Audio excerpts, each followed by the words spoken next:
सुप्रभात बच्चों, आज हम आपको पाठ 2 वर्ण विचार समझाने जा रहे हैं। तो बच्चों आप देखिए कि अध्यापिका श्याम पट पे बच्चों से क्या लिखवा रही है। जी हाँ, अध्यापिका बच्चों से यानी उसने एक बच्चे को खड़ा किया है श्याम पट पे और वो कह रही है कि वो उसका नाम लिखे। तो बच्चों यहाँ हम वर्ण की चर्चा करने जा रहे हैं। बच्चों जब कुछ वर्ण एक साथ जुड़ते हैं तो शब्द बनाते हैं और अकेला वर्ण शब्द की रचना नहीं कर सकता। वास्तव में वर्ण वह सबसे छोटी ध्वनि है जिसके और टुकड़े करना संभव नहीं होता। तो बच्चों चित्र में अध्यापिका ने कक्षा में अनुज से कहा कि वह श्याम पट पे अपना नाम लिख के दिखाए और उससे कहा कि आपका नाम कितने वर्णों से मिलकर बना है। तो अनुज ने इस प्रकार लिखा आ प्लस ना प्लस उ प्लस जा प्लस आ बराबर अनुज, यानी अनुज शब्द 5 वर्णों से मिलकर बना है।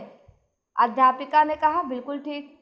किरण अब आप बताइए। तो किरण ने इस प्रकार लिखा का प्लस ई प्लस रा प्लस आ प्लस ना प्लस आ बराबर किरण, यानी किरण शब्द 6 वर्णों से मिलकर बना है। तो अध्यापिका ने प्रसन्न होते हुए कहा बिल्कुल ठीक। इसका अर्थ है सभी विद्यार्थी समझ गए कि वर्ण क्या होते हैं और इसकी रचना कैसे होती है। तो बच्चों आप ये बात समझे कि नहीं। वर्ण क्या होता है? अकेला वर्ण, जैसे छोटा आ, बड़ा आ, का, ख, ग ये वर्ण होते हैं और वर्णमाला से सभी बच्चे परिचित हैं। छोटा आ से ज्ञ तक वर्णमाला होती है। तो बच्चों जब कोई वर्ण अकेला लिखा जाता है तो कोई शब्द की रचना नहीं करता और अकेले वर्ण को तोड़ना भी असंभव है। मीन्स वर्ण वह छोटी से छोटी ध्वनि है जिसके और टुकड़े करना संभव नहीं होता। वर्ण को परिभाषित रूप में हम इस प्रकार लिखते हैं कि वर्ण वह छोटी से छोटी ध्वनि है जिसके और टुकड़े करना संभव नहीं होता। तो वर्ण अकेला है इसलिए वो शब्द की रचना नहीं कर सकता। जब 2 वर्ण आपस में मिलते हैं और मात्राओं के योग से कोई शब्द बनता है, जैसे श्याम पट पे लिख रहे बच्चे का नाम अनुज है तो उसने अपना अनुज नाम पूर्णतः इस प्रकार लिखा आ प्लस ना प्लस उ प्लस जा प्लस आ। देखिए बच्चों किस प्रकार लिखा, अनुज मीन्स आ के साथ ना जुड़ा है, ना के साथ उ की मात्रा, जा के साथ आ, क्योंकि जा व्यंजन है इसलिए व्यंजन अकेले उच्चारित नहीं होता, उसके साथ स्वर का लगना जरूरी है। तो स्वर क्या है? आ। तो अनुज। इसी प्रकार बच्चों किरण शब्द की रचना इस प्रकार हुई है। देखिए का प्लस ई प्लस रा प्लस आ प्लस ना प्लस आ बराबर किरण। मीन्स का में छोटी ई की मात्रा लगी है, रा में छोटे आ जुड़ा है क्योंकि रा व्यंजन है और आ स्वर है। जैसा कि आप सब जानते हैं कि स्वर अकेला उच्चारित हो सकता है लेकिन व्यंजन अकेला उच्चारित नहीं हो सकता, उसको उच्चारित करने के लिए हमें स्वर की सहायता लेनी पड़ती है, इसलिए रा के साथ आ लगा हुआ है। ऐसे ही ना व्यंजन के साथ आ स्वर लगा हुआ है।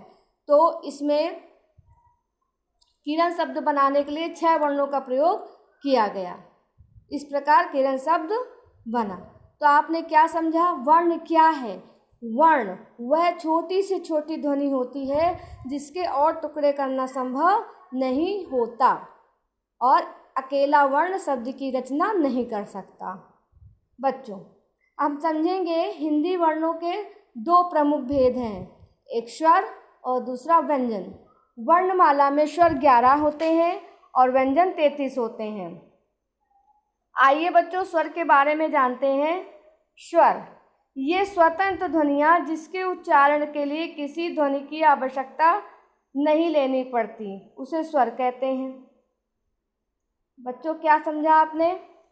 वे स्वतंत्र ध्वनियाँ जिनके उच्चारण के लिए, जिनको बोलने के लिए हमें किसी ध्वनि की आवश्यकता नहीं है और वे अकेले ही उच्चारित हो जाते हैं। जैसे स्वर इस प्रकार है, छोटा आ, बड़ा आ, छोटी ई, बड़ी ई, छोटा ऊ, बड़ा ऊ, री, ए, ओ, औ।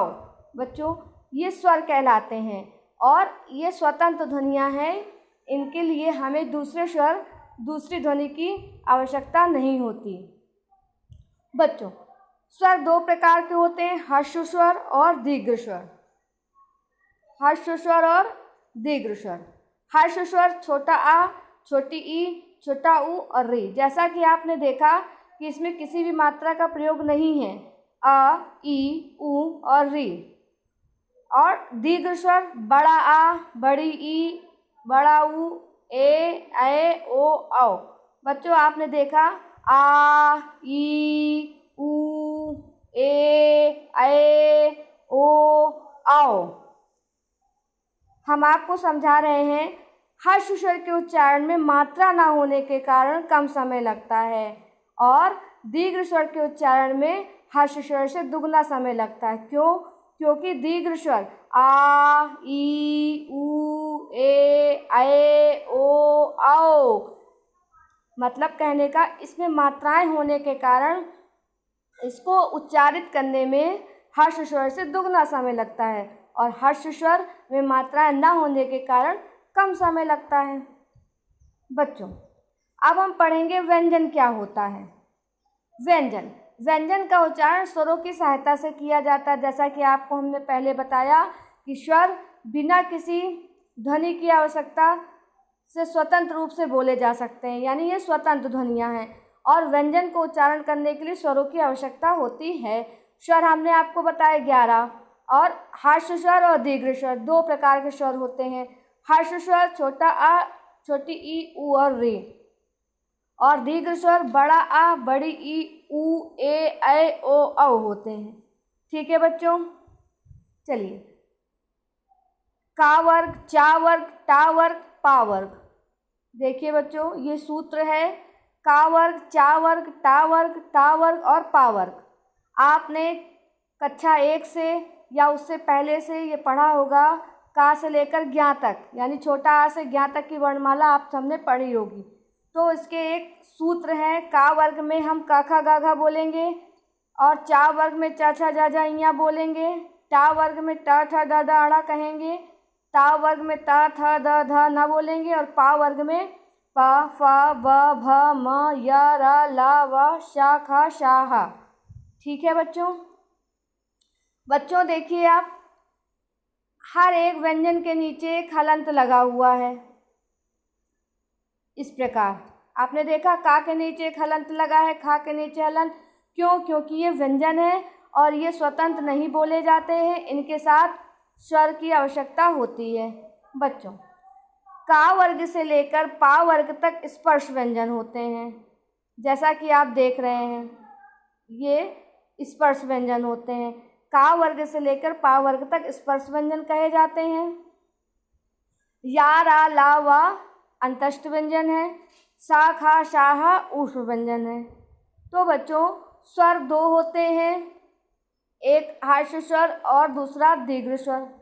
इसी प्रकार व्यंजन 3 तरह के होते हैं, स्पर्श व्यंजन, अंतस्थ व्यंजन, ऊष्म व्यंजन।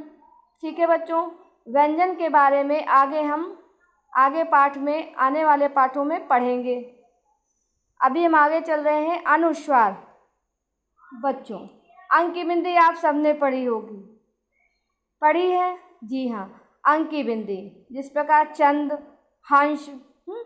तो बच्चों अनुस्वार क्या होता है? इसका उच्चारण नाक की सहायता से होता है और इसका चिन्ह अंक की बिंदी होता है, जैसे चंद, हंस, शंख। ठीक है बच्चों अनुनासिक यानी चंद्र बिंदु। ठीक है बच्चों, अनुनासिक जिस प्रकार अनुस्वार का उच्चारण नाक से होता है, उसी प्रकार इसका उच्चारण मुंह और नासिका यानी मुंह और नाक दोनों से होता है। जैसे चांद, बच्चों पढ़िए, आँख। जब आप चांद पढ़ेंगे तो आप अपने मुंह का और नाक का दोनों का प्रयोग करेंगे, तो ये चांद, आँख दोनों प्रकार से आपके मुंह और नासिका दोनों की सहायता से आपका ये शब्द उच्चारित होगा, चांद और आँख। इसी प्रकार बच्चों हम पढ़ेंगे आगत ध्वनि। ये आगत ध्वनि क्या होती है? ये ध्वनि हिंदी में अंग्रेजी के प्रभाव से आई है और इसका प्रयोग अंग्रेजी शब्दों में होता है। मतलब जो शब्द यहाँ के ना होके अंग्रेजी भाषा से लाए गए हैं, जैसे ऑक्सीजन, डॉक्टर, ये क्या है? ये हिंदी में अंग्रेजी के प्रभाव से आई है। बच्चों संयुक्त व्यंजन, ये संयुक्त व्यंजन क्या है? ऐसे व्यंजन दो व्यंजनों के जोड़ से बनते हैं। ऐसे व्यंजन दो व्यंजनों के मिलने से बनते हैं, उनको संयुक्त कहते हैं। जैसे बच्चों आपने छत्रज्ञ पढ़ा, जी हाँ। छा कैसे बनता है?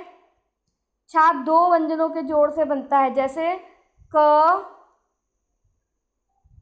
देखिए बच्चों, का और ख से बना छ, ठीक है बच्चों। ऐसे ही त्र, आप त्र देख रहे हैं तो त्र कैसे बनता है? ता और रा मिलकर तरा बना। ऐसे ही बच्चों ज्ञा कैसे बनता है? ज और इया से ज्ञा बना। ऐसे बच्चों श्रा कैसे बनता है? शा प्लस रा से श्रा बना।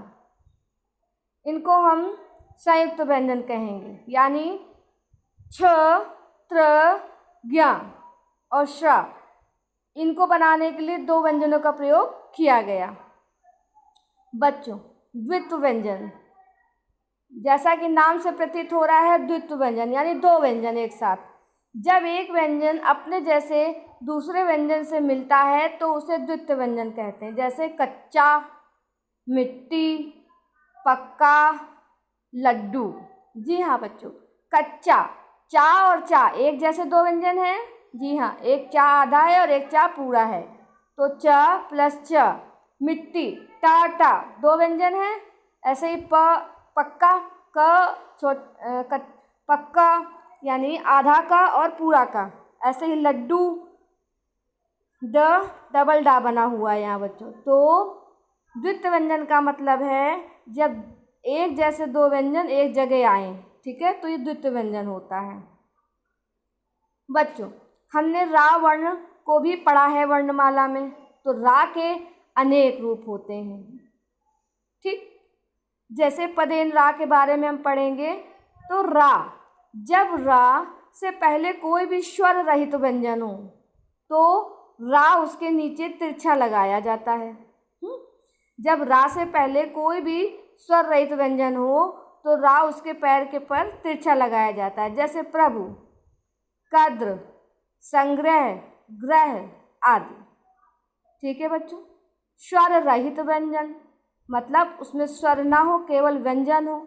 प, जिसे पा बताया इन्होंने, देखिए बच्चों, पा, आप पा देख रहे हैं, तो पा क्या है? पा में स्वर है नहीं, इसीलिए रा से पहले कोई भी स्वर रहित व्यंजन पा है, पा के नीचे पैर में तिरछा रा लगा है। प्रभु, कद्र, संग्रह, ग्रह, ठीक है बच्चों। टा वर्ग के व्यंजनों में यह वर्ण नीचे उल्टे वी के आकार में लगाया जाता है। जैसे ट्रेन, ड्रामा, टा वर्ग। हमने आपको बताया टा वर्ग में क्या क्या आता है? ट, ठ, ड, ढ, अड़ा। तो टा वर्ग में सब आए, तो इसमें अगर इस वर्ग के व्यंजनों में वर्ण के नीचे उल्टे वी के आकार में र लगा दिया जाता है, जैसे ट्रेन और ड्रामा। बच्चों रेफ का प्रयोग, तो रा जब स्वर रहित होता है तो अपने से अगले वर्ण के ऊपर लगाया जाता है। जैसे आशीर्वाद, गर्व और कार्य, ठीक है बच्चों। इसी प्रकार हम अब चलते हैं वर्ण विच्छेद की तरफ। वर्ण विच्छेद, जैसा कि हमने शुरू में आपको बताया अनुज और किरण का उदाहरण देकर।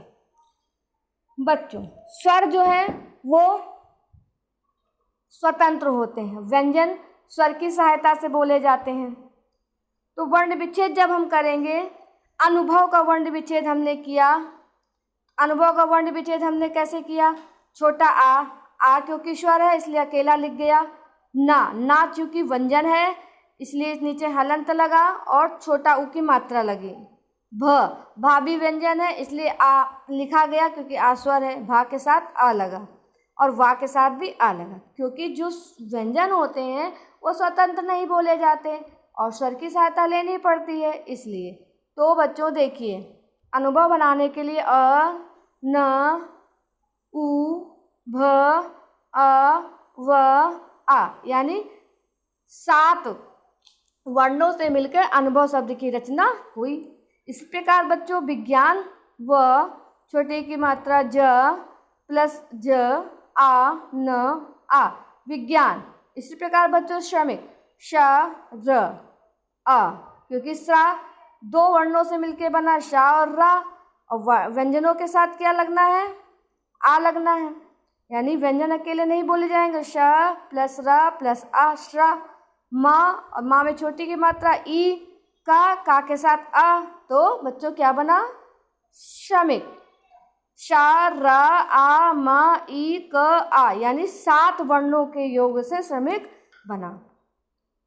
ड्रामा डा प्लस रा, आ प्लस म प्लस आ ड्रामा। ठीक है बच्चों, ये आपको समझ में आया। अब इस पाठ को आप स्वयं पढ़ेंगे और समझेंगे। ठीक है बच्चों, धन्यवाद।